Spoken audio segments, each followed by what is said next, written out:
Bismillahirrahmanirrahim teman-teman semua, baik lagi ya kita bahas-bahas soal tentang P3K Guru di tahun 2023 ini, tentang materi pokok P3K yang terbaru nih teman-teman semua, tentang surat edaran nih teman-teman, karena guru ahli pertama ada di nomor 85. Jadi 39 poin ini kita akan bahas ya teman-teman ya, dipotong-potong beberapa part ya. Jadi teman-teman semua jangan lupa untuk menonton video kami sebelumnya, karena nanti ada keterkaitannya dengan poin-poin sebelumnya sampai dengan video yang dibuat saat ini. Oke, let's go teman-teman ya, kita ke poin nomor 21, yaitu mengembangkan motivasi siswa. Teman-teman semua, dalam konteks keguruan atau SJT ini, teman-teman semua berkaitan dengan mengembangkan motivasi siswa, biasanya nih akan melibatkan skenario atau situasi yang menuntut guru teman-teman semua untuk menunjukkan kemampuan mereka dalam memotivasi siswa dalam berbagai konteks pembelajarannya, yaitu beberapa topik yang mungkin dibahas, yaitu tentang strategi motivasi, membangun lingkungan belajar inklusif, mengenali minat dan kebutuhan individu siswa, sampai dengan memfasilitasi tujuan dan aspirasi pribadi siswa dalam konteks pembelajarannya, seperti itu. Nah, coba ya teman-teman ya kita implementasikan ke soal nih, bagaimana sih soal tentang mengembangkan motivasi siswa ini. Di nomor 1 ini teman-teman semua, ini kita untuk ambil satu contoh dulu ya, yaitu tentang mata pelajaran matematika. Nanti teman-teman semua tinggal ganti aja dengan mata pelajaran teman-teman semua, atau sebagai pembelajaran yang lainnya, silakan. Nah, coba kita untuk matematika ini, sebagai seorang guru, Anda melihat beberapa siswa dalam kelas Anda kehilangan minat dalam pelajaran matematika. Apa yang seharusnya Anda lakukan untuk mengembangkan motivasi siswa dalam pembelajaran tersebut? A. Meningkatkan tekanan pada siswa untuk meningkatkan kinerja mereka dalam pelajaran matematika. B. Mengadakan diskusi kelompok yang memungkinkan siswa dalam saling membantu dan mendukung satu sama yang lainnya. C. Memberikan tugas tambahan yang sulit tanpa memberikan panduan atau bimbingan tambahan. D. Mengadakan sesi motivasi yang mendorong siswa untuk menemukan relevansinya teman-teman semua pelajaran matematika dalam kehidupan sehari-hari. Good. D ini adalah jawaban yang paling tepat teman-teman semua.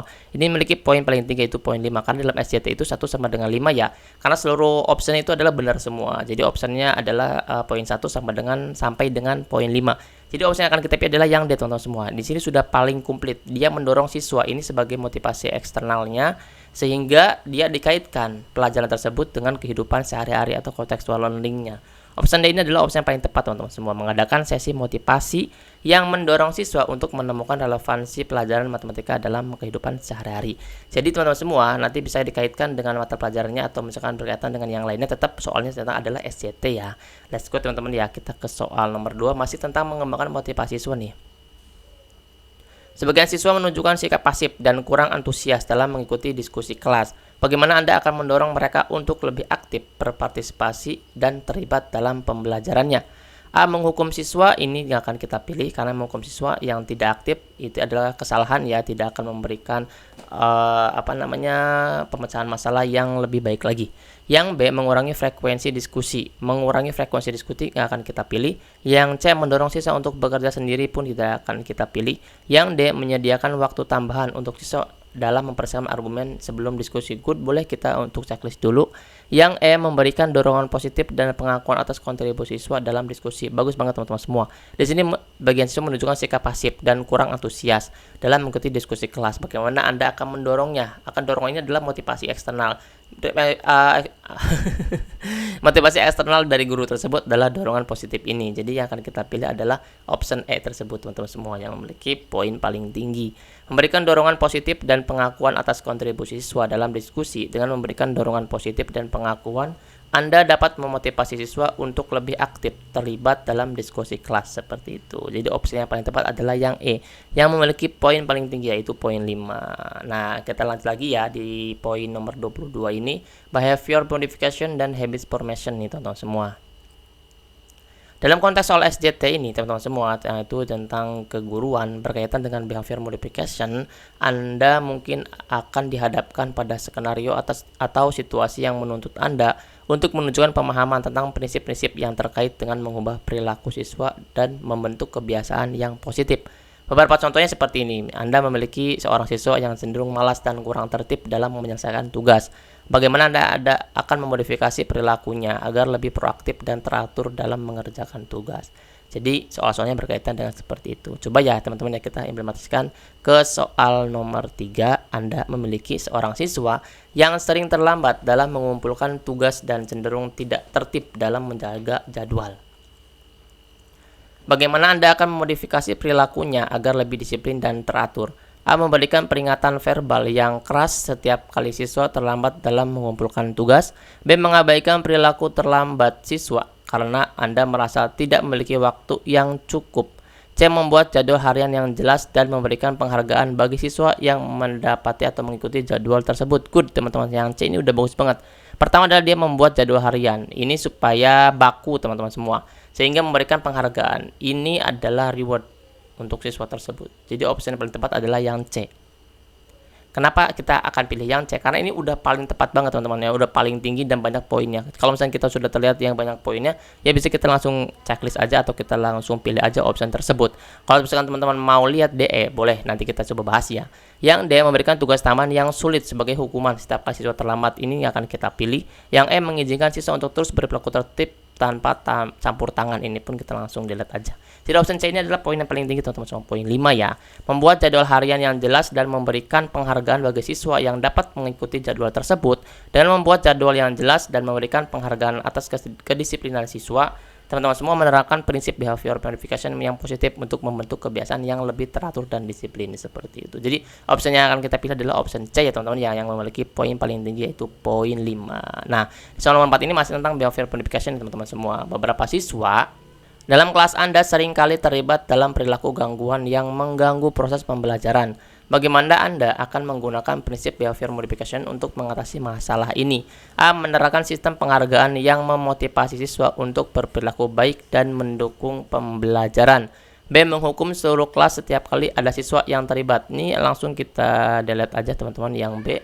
Yang C. Mengabaikan perilaku, jelas kita langsung delete. D. Memindahkan siswa yang sering terlibat dalam perilaku gangguan ke kelas yang lebih ketat, ini pun kita langsung delete. E. Membiarkan saja, ini pun kita langsung delete. Jadi opsi yang paling tepat adalah yang A. Menerapkan sistem penghargaan, nih teman-teman, reward yang memotivasi siswa untuk berperilaku baik dan mendukung pembelajaran tersebut. Dengan menerapkan pendekatan ini, teman-teman semua, teman-teman akan menggunakan prinsip behavior modification untuk mendorong siswa agar lebih terlibat dalam perilaku yang mendukung pembelajaran yang efektif, seperti itu. Karena ini menerapkan sistem penghargaannya yang positif ya, jangan sampai memberikan reward atau penghargaan yang terus-menerus sehingga siswa tersebut tidak bergerak kalau misalkan tidak diberikan motivasi eksternalnya.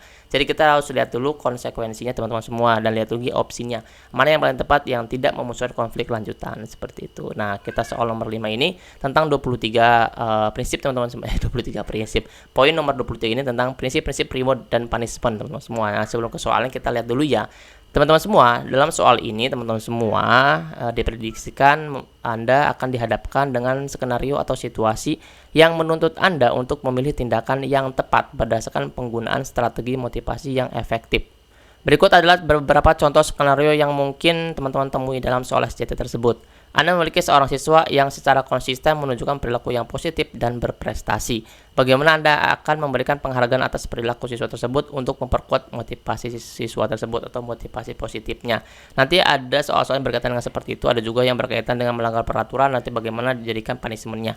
Nah, teman-teman semua, dalam menjawab soal-soal semacam ini, dan semua akan diuji tentang kemampuan untuk mengenali situasi yang memerlukan penerapan strategi reward, punishment, dan reinforcement yang sesuai dengan kemampuan dan merencanakan penggunaan hadiah dan hukuman yang efektif, serta memberikan dukungan dan penguatan yang diperlukan bagi perkembangan positif siswa. Memungkinkan juga teman-teman semua akan diuji dalam soal yang berkaitan dengan prinsip-prinsip tersebut, seperti itu. Oke, nah coba ya kita ke soalnya. Di soal nomor 5 ini, seorang siswa secara terus-menerus melanggar aturan kelas dan seringkali mengganggu proses pembelajaran. Bagaimana Anda akan menangani perilaku siswa tersebut? A. Mengabaikan perilaku siswa karena Anda merasa sulit untuk mengatasinya, jelas kita langsung delete. Yang B. Memberikan tugas tambahan yang sulit sebagai hukuman, ini pun kita nggak akan pilih.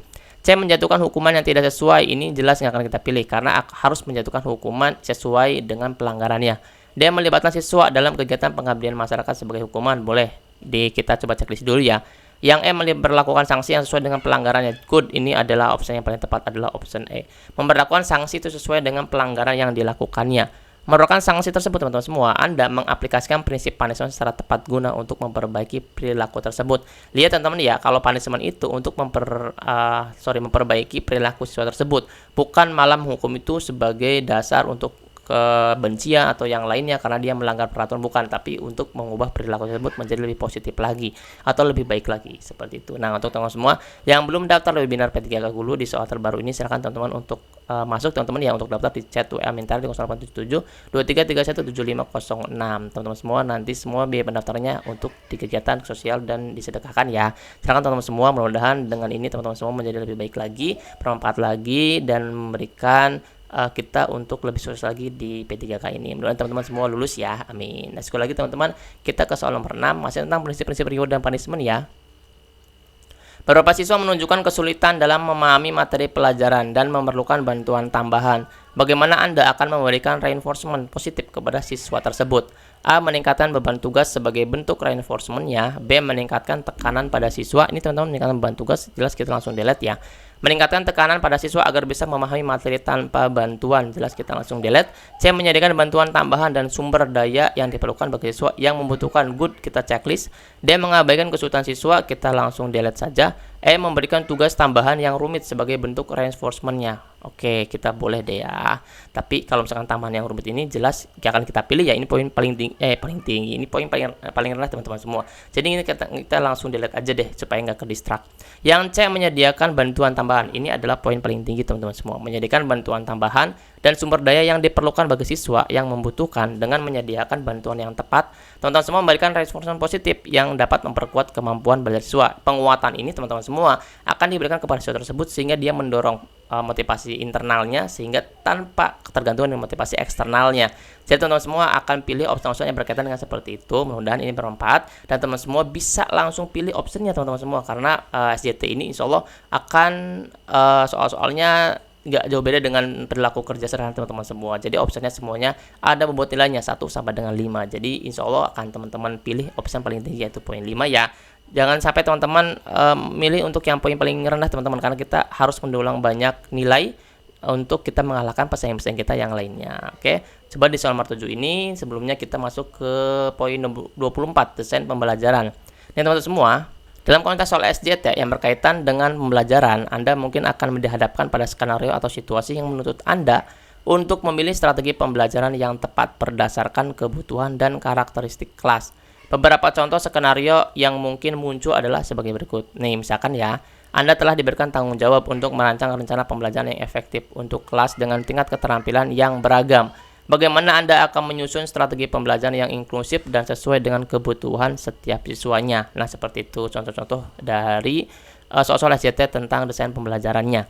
Dalam menjawab soal-soal semacam ini, Anda akan diuji tentang kemampuan untuk menganalisis kebutuhan pembelajaran yang beragam, merancang strategi pembelajaran yang relevan dan inklusif, serta menyesuaikan metode pembelajaran yang sesuai dengan karakteristik individu siswa.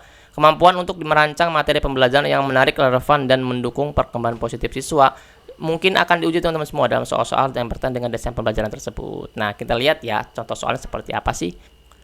Di soal nomor 7 ini Anda memiliki kelas campuran dengan tingkat keterampilan yang beragam. Bagaimana Anda akan merancang strategi pembelajaran yang efektif untuk memenuhi kebutuhan semua siswa? A. Fokus hanya pada siswa yang memiliki tingkat keterampilan tinggi, jelas kita langsung delete teman-teman. Yang B. Mengabaikan siswa dengan tingkat keterampilan rendah karena Anda menganggap mereka tidak mampu, jelas ini kita akan pilih ya teman-teman. C. Mengadopsi pendekatan diferensiasi, good, ini jelas banget teman-teman semua, ini udah positif banget. Yang memungkinkan Anda untuk menyesuaikan pembelajaran. Ini menyesuaikan pembelajaran itu sesuai dengan gaya belajar ya teman-teman ya. Ada yang visual, auditory, dan kinestetik.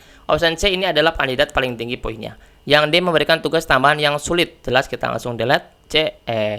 Mengabaikan perbedaan tingkat, ini pun kita langsung delete. Jadi opsi yang akan kita pilih adalah opsi C. Mengadopsi pendekatan diferensiasi yang memungkinkan Anda untuk menyesuaikan pembelajaran sesuai dengan kebutuhan siswa. Mengadopsi pendekatan diferensiasi yang memungkinkan Anda untuk menyesuaikan pembelajaran sesuai dengan kebutuhan setiap siswa. Dengan menggunakan pendekatan diferensiasi, teman-teman semua merancang strategi pembelajaran yang inklusif dan efektif untuk memenuhi kebutuhan beragam siswa dalam kelas tersebut. Jadi kita akan pilih opsi C ini sebagai opsi yang paling tinggi, yaitu berdiferensiasi dengan sesuai kebutuhan setiap siswanya. Oke, coba kita ke nomor 8 ya. Beberapa siswa menunjukkan minat yang rendah terhadap materi pelajaran yang Anda ajarkan. Bagaimana Anda akan merancang strategi pembelajaran yang menarik dan relevan untuk meningkatkan minat dan keterlibatan siswa tersebut? A. Tetap menggunakan metode pengajaran yang monoton tanpa memperhatikan minat siswa, jelas kita langsung delete. B. Mengabaikan minat siswa karena Anda menganggap mereka tidak tertarik pada materi pelajaran apapun, jelas kita langsung delete aja. C. Menambahkan beban tugas yang berlebihan, ini udah paling positif, ini udah paling negatif. D. Menerapkan metode pembelajaran yang inovatif, good. Yang inovatif kita mempunyai plus seperti penggunaan media digital, ini pun kita plus. Ini option D ini adalah kandidat paling tinggi ya. Yang E. Meningkatkan ketekanan pada siswa untuk menunjukkan minat yang lebih tinggi tanpa memperhatikan preferensi mereka, ini langsung kita delete aja.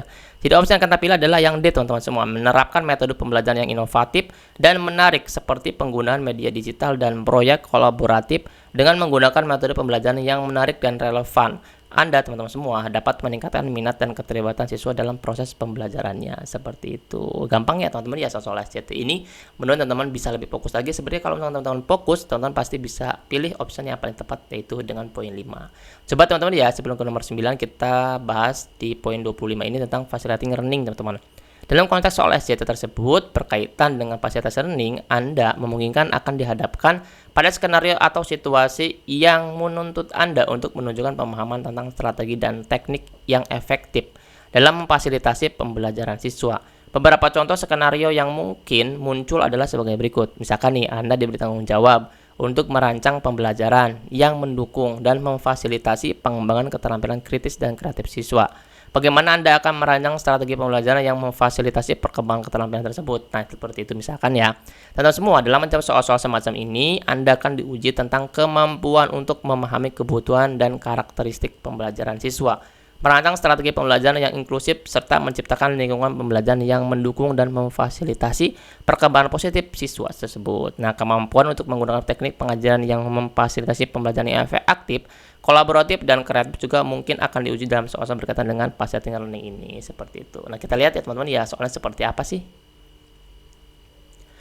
Soal nomor 9 ini tentang facilitating learning, Anda diberi tanggung jawab untuk merancang pembelajaran yang mendukung dan mengembangkan keterampilan kritis siswanya, teman-teman.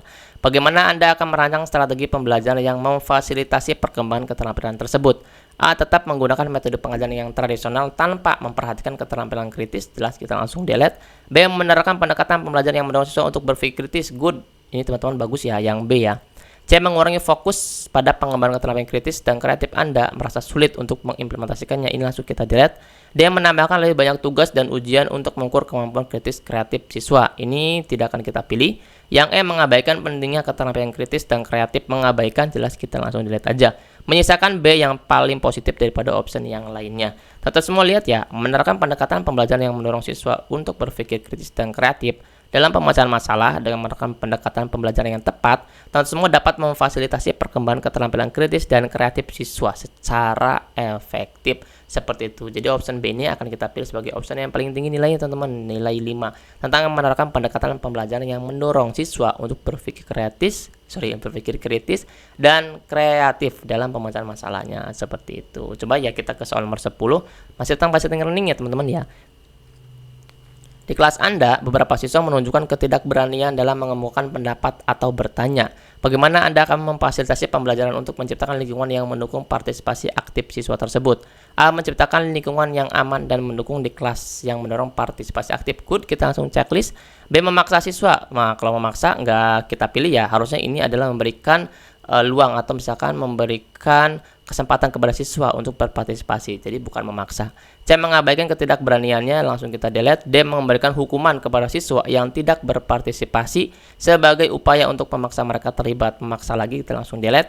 E. Mengurangi tingkat kompleksitas materi agar siswa merasa lebih nyaman dan berpartisipasi. Mengurangi tingkat kompleksitas ini tidak begitu tepat kalau diperkirakan dibandingkan dengan option A ya teman-teman. Jadi optionnya kita akan pilih adalah option A, yaitu memiliki poin paling tinggi, poin 5, menciptakan lingkungan yang aman dan mendukung di kelas dan mendorong partisipasi aktif. Nah, teman-teman semua, dengan memberikan fasilitas pembelajaran yang memungkinkan siswa untuk berpartisipasi dan terlibat secara aktif dalam proses pembelajaran ini, teman-teman semua akan menciptakan lingkungan yang mendukung, seperti itu. Jadi bagaimana kita akan memberikan yang terbaik untuk siswa tersebut sehingga memberikan pembelajaran yang berkualitas. Mudah-mudahan teman-teman semua dengan 10 soal ini bisa mengantarkan teman-teman semua menjadi ASN P3K ya, dan mudah-mudahan teman-teman semua sukses berkah, kemudian teman-teman semua dilancarkan sampai dengan penerimaan SK-nya. Amin. Tetap semangat, tetap berjuang dan semua, karena ujian sudah di depan mata dan semua yakin dan optimis kita bisa sukses dan kita bisa lulus jadi ASN P3K. Nah, teman-teman semua jangan lupa ya like, subscribe, dan bagikan teman-teman semua. Saya doakan yang menonton, yang subscribe, yang like, dan yang membagikan video ini ke teman guru yang lainnya, ke grup guru yang lainnya, bisa lulus jadi ASN P3K. Mudah-mudahan jadi ladang amal untuk kita semua ya, mudah-mudahan jadi amal jariah untuk kita semua. Terima kasih teman-teman semua. Jangan lupa untuk daftar webinarnya ya. Kita tunggu sampai dengan tanggal 6 karena kita akan mulai di tanggal 7. Dadah teman-teman semua.